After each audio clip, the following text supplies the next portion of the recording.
Okay, ಮತ್ತೊಂದು ಕಡೆ ಏನಾಗ್ತಾ ಇದೆ ಸ್ಯಾಂಡಲ್ವುಡ್, ದುನಿಯಾ ವಿಜಯ್ಗೆ ಕೌಟುಂಬಿಕ ನ್ಯಾಯಾಲಯ ಒಂದು ದೊಡ್ಡ ಶಾಕ್ ಕೊಟ್ಟಿದೆ. ಅವರಿಬ್ಬರು ಪತ್ನಿಯರಿದ್ದಾರೆ ಗೊತ್ತಿರುವಂಥದ್ದು. ಮೊದಲ ಪತ್ನಿ ನಾಗರತ್ನ ಅವರಿಂದ ವಿಚ್ಛೇದನದ ಅರ್ಜಿಯನ್ನು ಕೋರ್ಟ್ ವಜಾಗೊಳಿಸಿದೆ. ನೋ ವಿಚ್ಛೇದನ, ನೋ ಡಿವೋರ್ಸ್. ನಟ ದುನಿಯಾ ವಿಜಯ್ ಪತ್ನಿ ನಾಗರತ್ನ ಅವರಿಂದ ವಿಚ್ಛೇದನ ಬೇಕು ಅಂತ 2018ರಲ್ಲಿ ಅರ್ಜಿ ಸಲ್ಲಿಸಿದರು. ಆದರೆ ವಿಚ್ಛೇದನ ಪಡೆಯಲು ಬೇಕಾದ ಸಾಕ್ಷ್ಯಗಳನ್ನು ನೀಡುವಲ್ಲಿ ವಿಜಯ್ ವಿಫಲವಾಗಿದ್ದಕ್ಕೆ ಅರ್ಜಿ ವಜಾ ಆಗಿದೆ. ಏನದು?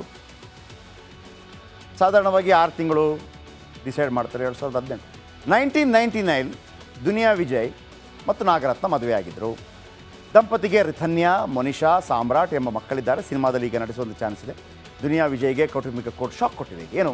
2018ರಲ್ಲಿ ಅರ್ಜಿ ಸಲ್ಲಿಸಿದ ದುನಿಯಾ ವಿಜಯ್ ಮೊದಲ ಪತ್ನಿ ನಾಗರತ್ನ ಮಧ್ಯೆ ಮನಸ್ತಾಪ ಆಯಿತು. ಆದರೂ ಮಾಡೆಲ್ ಕೀರ್ತಿ ಜೊತೆ ವಿಜಯ್ 2ನೇ ಮದುವೆ ಆಗ್ತಾರೆ. 2ನೇ ಮದುವೆಗೆ ಮೊದಲ ಪತ್ನಿ ನಾಗರತ್ನ ವಿರೋಧ ವ್ಯಕ್ತಪಡಿಸ್ತಾರೆ. ವಿಜಯ್ ಮನೆಗೆ ಹೋಗಿ ಗಲಾಟೆ ಮಾಡ್ತಾರೆ ನಾಗರತ್ನ. ಪತಿ ವಿರುದ್ಧ ಸಾಕಷ್ಟು ಆರೋಪ ಮಾಡಿರ್ತಾರೆ ನಾಗರತ್ನ.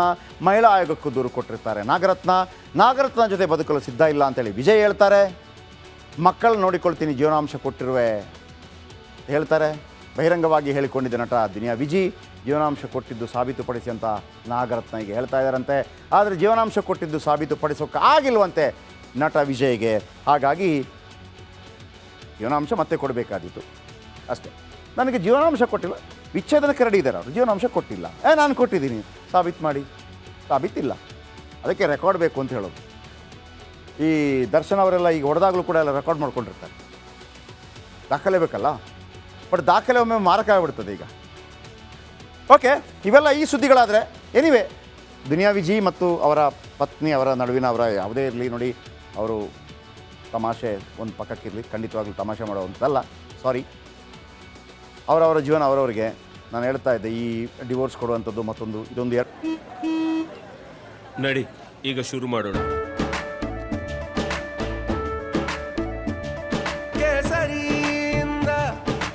ಮನೋಲ್ಲಾಸ ಮನಸ್ಸು ಮತ್ತೇರಿ ಕುಣಿದಾಡಿದೆ ನೋಡು, ಮನಸ್ಸು ಮತ್ತೇರಿ ಕುಣಿದಾಡಿದೆ ನೋಡು. ಕ್ಷಣ ಕ್ಷಣವೂ ಆಚರಿಸಿ ಕೇಸರಿ ಹಬ್ಬ. ವಿಮಲ್ ಬಾಯಲ್ಲಿ ಹೇಳಿ ಕೇಸರಿ. 2 ವರ್ಷ ಜಾಸ್ತಿ ಇರುತ್ತೆ ಸುದ್ದಿಗಳಾಗಿ, ಆಮೇಲೆ ಇದೊಂದು ಕಾಮನ್ ಆಗಿಬಿಡುತ್ತೆ, ಭಾಳ ಕಾಮನ್ ಆಗಿಬಿಡುತ್ತೆ.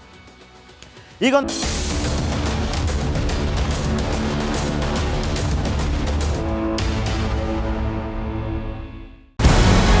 ನಮಸ್ಕಾರ, ಕರ್ನಾಟಕ ಪ್ರೈಮ್ ಟೈಮ್ಗೆ ಸ್ವಾಗತ. ನಾನು ಜಯಪ್ರಕಾಶ್ ಶೆಟ್ಟಿ. ಇಡೀ ಕರ್ನಾಡು ಇವತ್ತು ರೆಬೆಲ್ ಆಗಿ ನಿಂತಿದೆ. ಈ ಹಗರಣಗಳನ್ನು ಸದನದಲ್ಲಿ ಪ್ರಸ್ತಾಪ ಮಾಡಲು ಕೂಡ ಕಾಂಗ್ರೆಸ್ ಹಿಂದೇಟು ಹಾಕಿದ್ದೇಕೆ? ನಿಮ್ಗೆ ಸಂಬಳ ಅದಕ್ಕೆ, ನಿಮಗೆ ವಾಹನ ಅದಕ್ಕೆ, ನಿಮಗೆ ವೆಪನ್ ಅದಕ್ಕೆ, ನೀವು ಅದನ್ನು ಸೆರೆ ಹಿಡಿಬೇಕಾಗಿತ್ತು. ನೀವು ವಿದ್ಯುತ್ ಬರ ಇದೆ ಅಂತ ಹೇಳ್ತಾ ಇದ್ದೀರಿ, ಎಲ್ಲಿ ಬರ ಇದೆ ನೀವು ಹೇಳಬೇಕು. ಪಾಕಿಸ್ತಾನ್ ಆಕ್ಯುಪೈಡ್ ಕಾಶ್ಮೀರ್ ಅದು ಎಂದೆಂದಿಗೂ ನಮ್ಮದು. 40 ಮೆಷಿನ್ಗಳು ತಂದಿತ್ತು ನೋಟ್ ಎಣಿಸುವುದಕ್ಕೆ, ಅದೇ ಹಾಳಾಯಿತು. ಮಥುರಾದ ಗಲಾಟೆ ಇದೆಯಲ್ಲ, ಅದು ಸ್ಥಳೀಯವಾಗಿ ಕೂತು ಪರಿಹರಿಸಬಹುದಾದಂಥ ಕಾನೂನಿದೆ.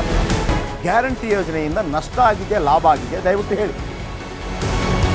Dawood Ibrahim most wanted criminal ಯಾವಾಗಾದ ಅಂದರೆ ಇಲ್ಲಿ ತನಕ ಭಾರತ ದೇಶದಲ್ಲಿ ಓರ್ವ ದಲಿತ ಪ್ರಧಾನಿಯಾದಂಥ ಇತಿಹಾಸವೇ ಇಲ್ಲ.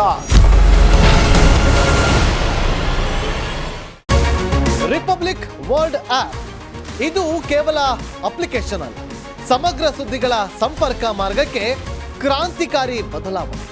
ರಿಪಬ್ಲಿಕ್ ವರ್ಲ್ಡ್ ಆಪ್ ಕೇವಲ ಸುದ್ದಿ ಅಪ್ಲಿಕೇಶನ್ ಅನ್ನ ಪರಿಚಯ ಮಾಡ್ತಾ ಇಲ್ಲ, ಬದಲಾಗಿ ಡಿಜಿಟಲ್ ಸುದ್ದಿ ಬಳಕೆಯ ಹೊಸ ಯುಗಕ್ಕೆ ನಾಂದಿ ಹಾಡ್ತಾ ಇದೆ. ಇದೊಂದು ಬ್ರೇಕಿಂಗ್ ನ್ಯೂಸ್, ಪ್ರಭಾವಶಾಲಿ ಕಾರ್ಯಕ್ರಮಗಳಿಗೆ ಗಟ್ಟಿಯಾದ ವೇದಿಕೆ. ರಿಪಬ್ಲಿಕ್ ವರ್ಲ್ಡ್ ಅಪ್ಲಿಕೇಶನ್ ಈಗ ಲೈವ್ ಆಗಿದೆ. ಗೂಗಲ್ ಪ್ಲೇ ಸ್ಟೋರ್ ಮತ್ತು ಆಪಲ್ ಆಪ್ ಸ್ಟೋರ್ ಎರಡರಲ್ಲೂ ಲಭ್ಯವಿದೆ. ಈಗಲೇ ಡೌನ್ಲೋಡ್ ಮಾಡಿ.